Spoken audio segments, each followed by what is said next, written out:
রাহমাতুল্লাহি ওয়া বারাকাতুহু। আমাদের দেশের বাড়িটা পাবনা। আমাদের দেশের বাড়ি এগুলি জন্মানো হয় বা নাটোর ডিস্ট্রিক্ট থেকে এটা উৎপন্ন হয়। ওখান থেকে আমরা খরিদ করি। এগুলি দূর দূরান্ত রাস্তা থেকে নিয়ে আসা। এগুলি সুস্থ দেহ খেতে পারবেন, শরীর সুস্থ আছে খেতে পারবেন। ও ডোম মুসিস আমার মেথর কুমার সব জাতেই খেতে পারবেন, এর কোনো বাধ্যবাধক নাই। এই যে দেখেন এটা শিমুল মূল, এটা শিমুল মূল। এই শিমুল মূলটা এগুলি এগুলি আমাদের দেশে নার্সারি করা হয়, এটা নার্সারি করা হয়। এই নার্সারিটা ওখান থেকে আমরা খরিদ করি। চরমোনার মাঠে বিগত 15 থেকে 20 বছর যাতায়াত করি, একই মাঠে একই জায়গায় বিক্রি করি। এর জায়গা আমি পাল্টাই না। জায়গাটার ভিটের টাকা তারা 2-4 টাকা যাই কম বেশি নেয় দেই, তবে এখানে সুনামের সাথে আমি বিক্রি করি। সবাই আমার কাছ থেকে এটা নেয় বলতেছি। যাই হোক, এগুলি এই বয়ানটা করলাম। এবার আসেন, আমি বিক্রি করি রোগের বর্ণনা। 1 নম্বর উপকার হয় মানুষের কষা খেসা, যাদের পেটের ভিতরে ময়লা জমে আছে, ভিতরে যায় তো খাসা যাবে না, তবে ওষুধ দিয়ে খাসা লাগবে। এটা সোনা পাতা, এটা হচ্ছে গা তিরিফলা। এটা আমাশারও কাজ করবে, পায়খানাটা ক্লিয়ার করবে। গ্যাসের বড়ি কিছুদিন খাইলে গ্যাসের বড়ি হারাম হয়ে যাবে, গ্যাসের বড়ি আর লাগবে না। এটার নাম অর্জুন শাল। এটা খাইলে হার্টের রোগী যারা হার্টের দুর্বল আছেন, এটা হার্টের কাজ করবে। এটা গুড়ি কৃমি পেটে আছে, গুড়ি কৃমি থাকবে না। এটা নিম পাতা। এটা আম বীজ গুঁড়া, এটা মধু দিয়ে মারি খাইলে পরে যৌন সমস্যা সমাধান করে। এটার নাম আমরুল। এই আমরুল গাছটা যদি আপনি খান, এটা কাশি ঠান্ডা লাগার কাজ করে। এটার নাম তেঁতুল বিচির পাউডার। এটা খাইলে পরে যৌন সমস্যা সমাধান করে। এটার উলাট কম্বল, এটাও যৌন সমস্যার কাজ করে। হ্যাঁ, এবার আসেন, এখানে আছে আলকুচি। এই আলকুচির বিচিটা যৌন সমস্যার সমাধান করে, গ্যাসের কাজ করে।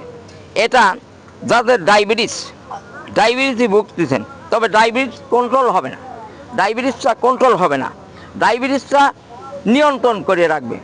এটা সাজনে পাতার পাউডার, এটার ভিতরে কিছু নিম পাতার পাউডার দেওয়া আছে এটার ভিতরে। এটা বই কুমড়া, বড় বড় বই কুমড়া হয়, গাছে মাটির তলাতে হয়। এটাকে তোলায় সুন্দর করে ধুয়ে কুচি কুচি করে কাটি, রোদ দিয়ে শুকায় হামাল দিস্তিতে কুটি। না, হামাল দিস্তে আগে কুটতাম, কিন্তু এখন মেশিন দিয়ে কুটা হয়। এটা মেশিন দিয়ে কুটি, এটা পাউডার করে তারপরে আপনাদের সম্মুখে নিয়ে আসা হয়। এটা শিমুল মূল। এটা ফাইন করে ধুয়ে, সুন্দর করে ধুয়ে কুচি কুচি করে কাটি, রোদ দিয়ে শুকায়া এটাকে মেশিন দিয়ে এটা পাউডার করা লাগে। এবার আসেন কাঁচা গাছ। এটার নাম বীর্যমণি গাছ। গাছটা এরকম বড় বড় হয়, গাছের তলাতে হয় ঝোপা ঝোপা।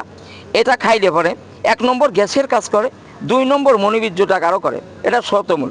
মেয়েদের সাদা সিরাপ, মাসিকি গন্ডগোল, সুতিকা কালবাদক ভালো হয়। এগুলা তাপ 8 থেকে 10 কেজি হয়। এই যে গাছটা দেখেন, এটার নাম আমরুল। এইটা দিয়ে এই পাউডারটা বানানো হয়, এই আমরুল গাছটা দিয়ে। এইদের দিয়ে পাউডারটা বানানো যায়, কিন্তু আমি আনতে পারিনি, কারণ এটা পাতা হয়ে যায় অনেকগুলি। হ্যাঁ, এবার আসেন, চরমোনাই মাহফিলে আমি পল্টন ধারে, নদীর ধারে আমি এই বেডটা করছি, বা এখানেই আমি ব্যবসা করি। একই জায়গায় 10-15 বছর একই জায়গায় আমি ব্যবসা করি, জায়গা পাল্টে। হ্যাঁ, পল্টনের কাছে লঞ্চ গাছ, যেখানে বড় বড় লঞ্চ ধারে ঠেকায়, ঠিক সেই জায়গায় আমার দোকান। চরমোনাই মাহফিল ছাড়া আমার কাছে ওষুধ পাওয়া যায় আমাদের দেশের বাড়ি বা হাট বাজারে বিক্রি করি। হ্যাঁ, আমার ফোন নাম্বারটা, এবার ফোন নাম্বার তো বলতে পারবো না। ও, এই যে ফোন নাম্বারটা এখান থেকে নেন, এই যে এখান থেকে নেন। আর এগুলি যে ছবির পর যেগুলি আছে, এগুলি তাজা গাছে আমার কাছে আছে। এটার নাম শঙ্কমূল, এইটার নাম বীর্যমূল, এইটার নাম শতমূল, এটা ঘৃত কাঞ্চন, এইটার নাম হচ্ছে আমাদের দেশের বাড়ি, এটার নাম দিনসিন গাছ। এই যে দিনসিন গাছ, এগুলি আমার কাছে আছে, তাজা গাছই আছে আমার কাছে। 100% গ্যারান্টি দেওয়া হয়েছে। আমার লোকটার সঙ্গে আছে, 100% গ্যারান্টি আমার ওষুধ পাইবেন আপনারা। আল্লাহ হাফেজ। আসসালামু আলাইকুম ওয়া রাহমাতুল্লাহি ওয়া বারাকাতুহু।